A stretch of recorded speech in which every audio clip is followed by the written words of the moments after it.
Há dois tipos de pessoas neste mundo: as que agem e as que recebem a ação.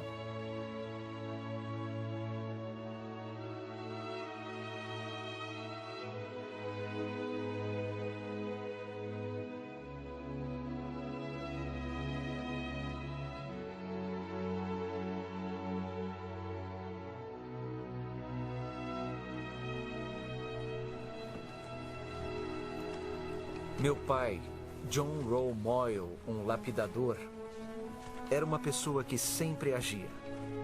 Ele e minha mãe, Philippa, se converteram por meio de um cartaz escrito por um inimigo da igreja.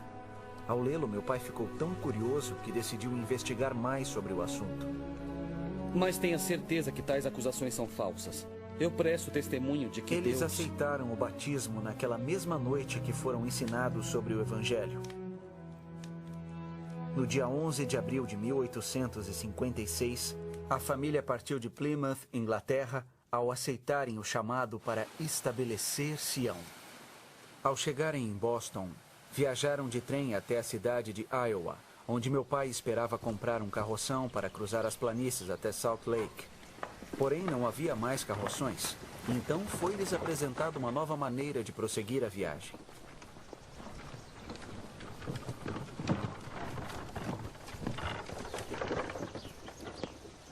Eles passaram a fazer parte da Companhia de Carrinhos de Mão de Ellsworth, a primeira companhia a tentar a travessia. Desde o começo, a jornada foi muito perigosa. Quinta-feira, 26 de junho de 1856. Viajamos mais de 1 quilômetro. Estava muito quente. Cada pessoa recebia apenas 250 gramas de farinha por dia. Com tamanha fome, a morte logo passou a fazer parte da jornada. Os mais jovens e frágeis foram os primeiros a perecer. –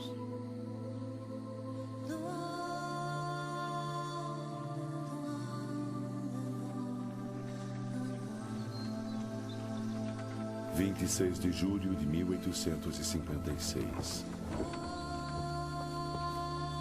Um raio matou Henry Walker enquanto ele puxava seu carrinho de mão. O corpo foi carregado por 3 quilômetros até o acampamento, onde foi enterrado. Suas palavras durante uma reunião de oração 2 ou 3 dias antes, ele dissera: preferia morrer segurando meu carrinho de mão, com os olhos fitos na direção de Sião, a desistir e acabar à beira da estrada.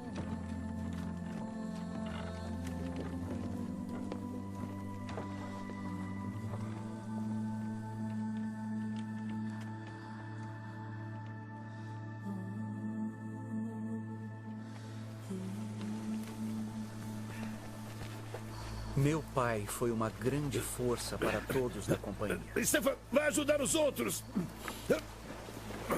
Ele se preocupava tanto em não ser um peso às outras pessoas que não deixava ninguém empurrar ou puxar seu carrinho.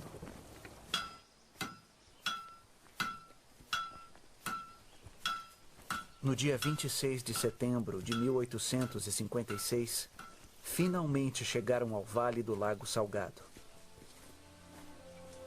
Todos que viam o estado desolado da companhia logo percebiam que a jornada havia sido realmente perigosa.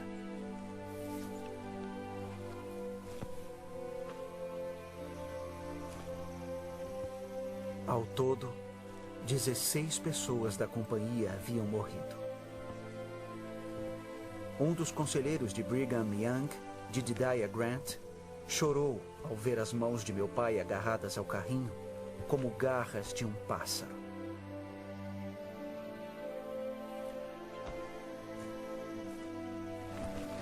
O Fundo Perpétuo de Imigração ajudou a mim, James Moyle, a chegar antes ao Vale do Lago Salgado. Meu pai ensinara-me a lapidar e eu havia trabalhado e guardado dinheiro para trazer minha família para a América.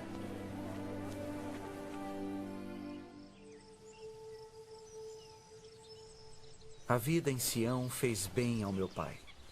Ele logo recuperou-se e buscou um lugar para se estabelecer. Após orar sinceramente, escolheu uma terra de 65 hectares que, apesar de constantes ameaças de ataques de índios selvagens, pumas e ursos, mais tarde transformou-se na cidade de Alpine, Utah. Ah, não. Não quero cobras perto da minha casa. Uma grande mudança estava prestes a acontecer na vida de meu pai quando o presidente Young chamou-o para trabalhar como lapidador no templo de Salt Lake. John, o terreno do templo fica a mais de 35 quilômetros daqui. Precisamos dos cavalos na fazenda. Como vai fazer para ir e voltar de lá? Você irá a pé? Casei-me muito bem, querida. Você é brilhante.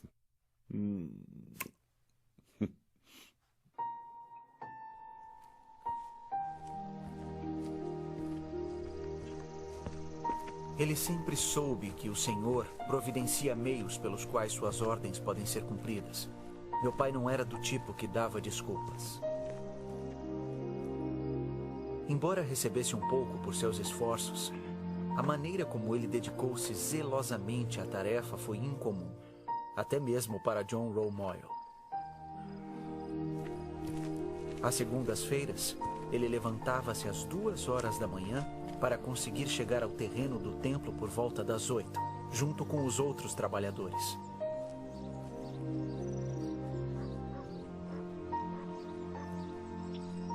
Eu era recém-casado e morava em Salt Lake. Meu pai ficava conosco durante a semana e depois iniciava a jornada de volta para sua casa ao terminar o trabalho na sexta-feira à noite.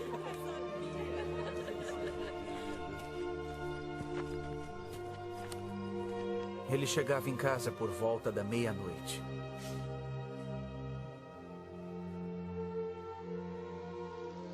Sábado era o único dia que lhe sobrava para fazer todas as tarefas necessárias a fim de manter a fazenda de 65 hectares.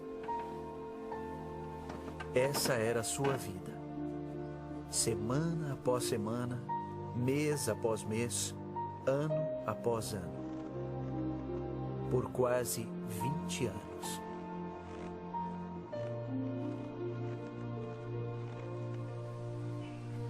Então, um dia, meu pai fez algo que iria mudar o resto de sua vida. Combinado, então.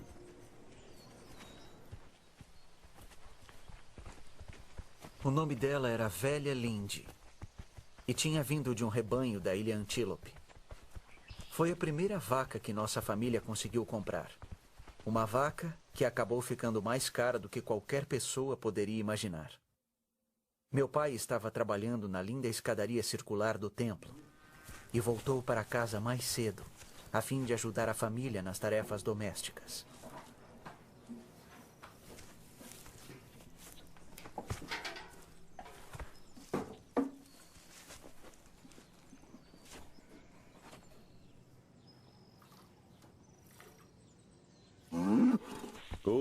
Lindy. Vamos com calma. Talvez meu pai estivesse impaciente com ela. Ou talvez ela estivesse apenas de mau humor.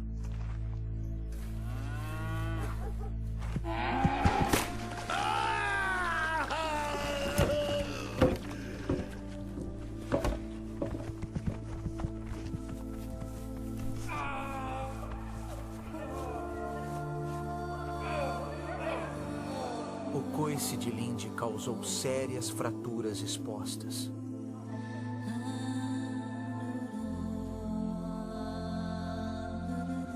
A única opção era a amputação.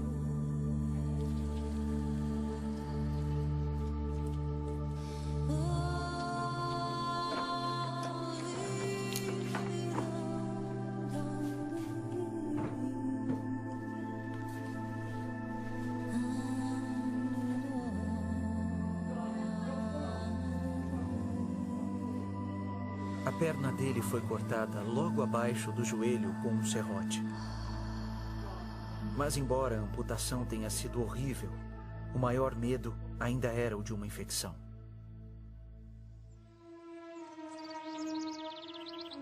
A primavera chegou, mas a infecção não. Quando a perna começou a melhorar, meu pai pegou um pedaço de madeira e fez uma perna que tinha um engenhoso tornozelo articulável. Então, fez uma pequena concha na madeira e forrou com um pedaço de couro. Fez algumas tiras para colocar em volta da cintura e manter a perna firme no lugar. Apesar da dor, quando ele conseguia, colocava a perna de madeira e caminhava pela casa.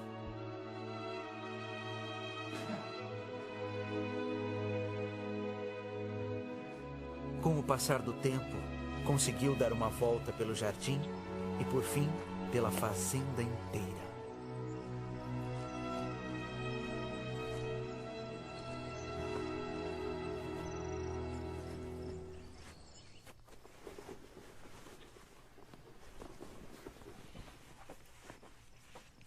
John, o que está fazendo? Estou arrumando a mala. Para ir aonde? Para Salt Lake? Para que ir até Salt Lake?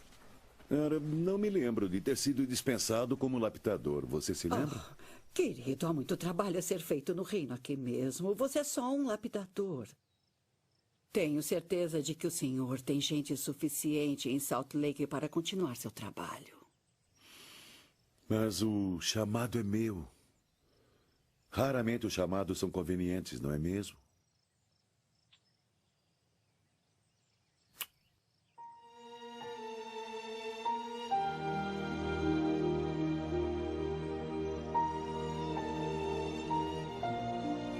Para muitos, perder um membro do corpo seria como perder a vida. Mas não para John Romoyle.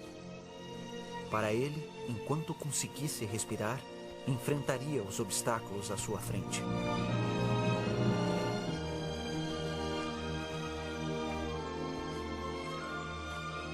Em 1885, John Romoyle resolveu agir mais uma vez. Ele foi mancando pelos 35 quilômetros até o templo de Salt Lake e, com 77 anos de idade, subiu em um andaime de 30 metros de altura para continuar seu trabalho como lapidador do templo.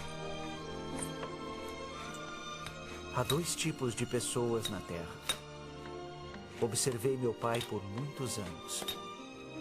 Ele era do tipo que agia.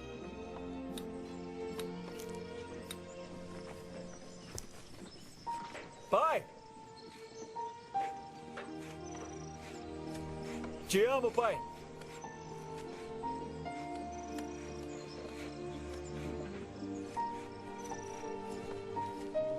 John Romoyle não chegou a ver o templo terminado. Faleceu em 1889, 4 anos antes de sua dedicação. Mas o trabalho de suas mãos, esculpido nas altas paredes do leste do templo e escritas por um profeta há muitos séculos, continua a ser visto por milhões de pessoas. John Romoyle não apenas gravou palavras, ele registrou em pedra aquilo que o motivou a agir. Santidade ao Senhor.